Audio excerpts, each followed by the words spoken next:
জীবিত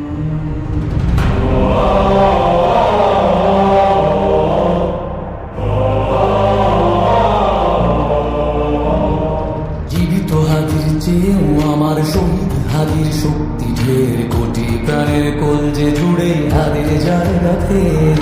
হাদি বুকে নিল ৪৭,০০০ বরকেই, মহাবিপ্লবী হাদিরা শহীদ ঠিকানা জান্নাতে।